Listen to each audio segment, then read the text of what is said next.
أعوذ بالله من الشيطان الرجيم.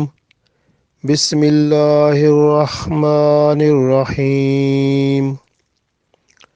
يسألونك عن الشهر الحرام قتال فيه قل قتال فيه كبير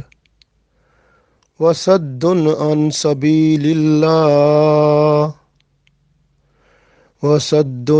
سبيل الله وكفر به والمسجد الحرام وإخراج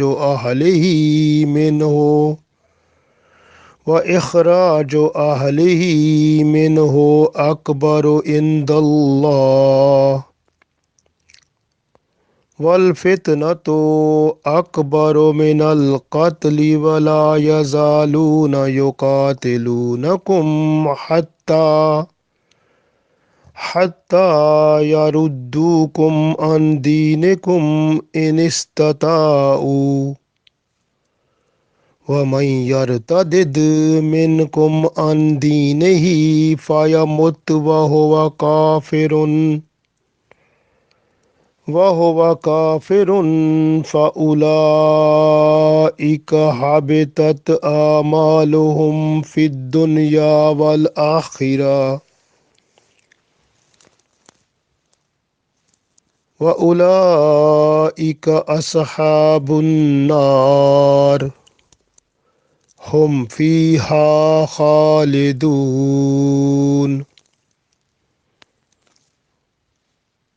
عزیز دوستو، السلام علیکم ورحمۃ اللہ وبرکاتہ۔ سورۃ البقرہ آیت نمبر 217 تلاوت کی ہے۔ اس میں اللہ تعالیٰ ارشاد فرماتے ہیں، یسألونک، سوال کرتے ہیں آپ سے، یعنی لوگ آپ سے سوال کرتے ہیں، عن الشہر الحرام، شہر مہینہ حرام حرمت والا، حرمت والے مہینے کے بارے میں سوال کرتے ہیں، قتالن قتل کرنا، جنگ کرنا، لڑائی کرنا، فی ہے اس میں، یعنی اس میں کیا لڑائی کرنا ٹھیک ہے؟ یعنی لوگ آپ صلی اللہ علیہ وسلم سے سوال کرتے ہیں کیا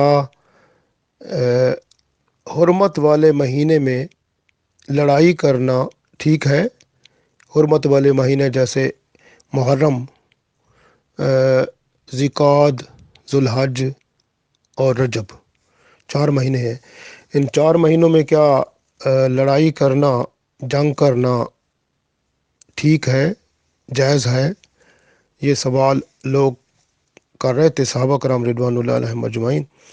تو اللہ تعالیٰ نے ارشاد فرمایا کہ آپ صلی اللہ علیہ وسلم سے یہ سوال کرتے ہیں کہ کیا حرمت والے مہینے میں لڑائی کرنا ٹھیک ہے؟ تو اللہ تعالیٰ آگے فرماتے ہیں، کل، فرما دیں ان کو، قتالن، کہ قتالن لڑائی کرنا، جنگ کرنا، فی ہے اس میں، کبیر بڑا گناہ ہے، یعنی کبیر کا مطلب کبیرہ گناہ، بڑا گناہ ہے، یعنی ان مہینوں میں لڑائی کرنا، جنگ کرنا کبیرہ گناہ ہے، بڑا گناہ ہے۔ آگے اللہ فرماتے ہیں، وصدن، صدن کہتے ہیں روکنا، اور روکنا عن سبیل اللہ، سبیل کا مطلب راستہ، اللہ کا راستہ، اور اللہ کے راستے سے روکنا، وصدن اور روکنا عن سبیل اللہ، اللہ کے راستے سے، وکفرن اور کفر کرنا، نہ ماننا، بہی اس کو، یعنی اللہ کو نہ ماننا، والمسجد الحرام اور مسجد الحرام سے روکنا، وإخراج اور نکالنا، اہل ہی اس کے رہنے والوں کو، من ہو اس میں سے، یعنی مسجد الحرام کے رہنے والے کون؟ یعنی مکہ والے جو تھے، مسلمان جیسے وہاں رہتے تھے رسول اللہ صلی اللہ علیہ وسلم اور باقی مسلمان، اور اللہ نے فرمایا کہ ان کو وہاں سے نکالنا اکبر ہو، یہ بہت بڑا گناہ ہے، اکبر کا مطلب بڑا گناہ ہے، عند اللہ، اللہ کے نزدیک، یہ اللہ کے نزدیک بہت بڑا گناہ ہے، یعنی ان کو اس طرح کے حالات پیدا کر دینا کہ وہ نکل جائیں وہاں سے، ہجرت کر جائیں، یا وہ ان کو نکال دینا، یہ بہت ہی بڑا گناہ ہے اللہ کے نزدیک۔